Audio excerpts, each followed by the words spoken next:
السلام عليكم، إن شاء الله تكونوا كامل بخير.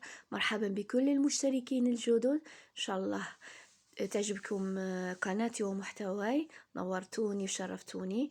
أحلى وصفة قلب اللوز بدون لبن، بدون مواد كتيرة، مواد متوفرة في البيت، ناجح مليار بالمئة لشهر رمضان، الشهر الفضيل وللأيام.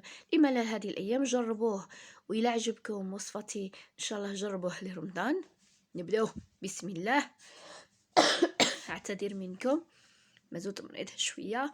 هنا عندي زوج 4 كيلات من الماء العادي، مع 2 كيلات من السكر الحبيبات. عندي شرائح من الليمون باش يعطينا ذوق الشربات ديالنا اللي نشربوا به قلب اللوز. بشرط يكون هو عفوا يكون سخون، قلب اللوز سخون والشربات بارد. من جهة أخرى هنا عندي شربات آخر، هنا راح نحضروه باش نحطوه في قلب اللوز. عندي كيلة تاع سكر حبيبات مع كيلة ونصف نتاع ماء الزهر. ودوك تشوفوا الطريقة كيفاش نخدمو به قلب اللوز تاعنا. نخلطو هذاك الماء الزهر والسكر ونحطو على النار، كي يغلي نحيوه. من جهة أخرى عندي 4 كيلات من السميد أو الدقيق الغليظ. أنا درت هذا النوع من نوعية عمور. هاي نوريكم في لا تكستور تاع السميد. الشربات راهو يطيب من جهه كي يطيب الشربات اللي نحطوه في قلب اللوز حوالي 15 دقيقه، نخليوه 15 دقيقه ونطفيو النار عليه. والثاني هذاك الماء الورد كي يبدا يغلي نحيوه. لازم كي نحطوه في قلب اللوز في السميد مع قلب اللوز المواد الاخرى يكون بارد تماما. ان شاء الله تكونوا فهمتوني. هنا بعد ما حطيت السميد حطيت حوالي ربع ملعقه من الخميره الكيميائيه، تقدروا تستغناو عليها، مع الفانيلا ولا عطر ماء الزهر. نبدا نديرو نخلطو المواد الجافه.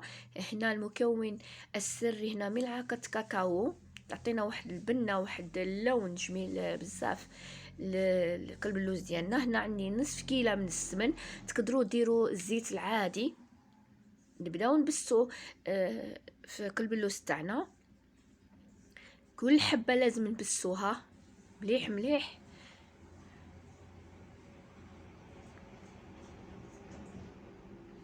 هنا هذاك ماء الورد مع السكر راهو بردنا تماما، واكد عليه يبرد تماما. نبدا نخلطو نحرحروه و عفوا نتحصلوا على خليط متكامل متجانس. هنا درت راح لي المقطع، راني ستفت فيه قالب السميد ديالنا هذاك، ودرت هذه بالسكين.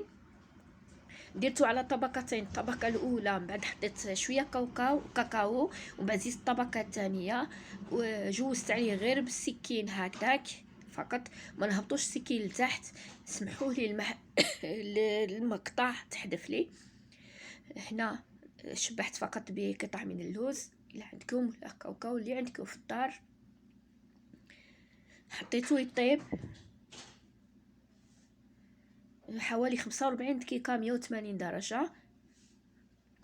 انا طيبته غير من تحت تحمر لي، ما زيدش طيبته من الفوق. الا ما تحمر لكمش زيدوه نتوما طيبوه من الفوق. هنا قلب اللوز راهو سخون والشربات بعد ما زيت لها شويه ماء الزهر راني سقي فيه. كي يتشرب المره الاولى زيدوا له مره ثانيه.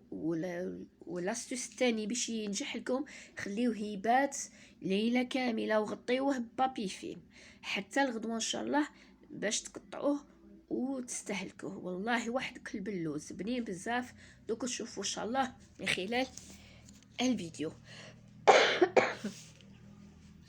اعتذر منكم، والله نزلت البرد جاتني صعيبه بزاف. ربي يشفينا ان شاء الله، يشفي جميع المسلمين.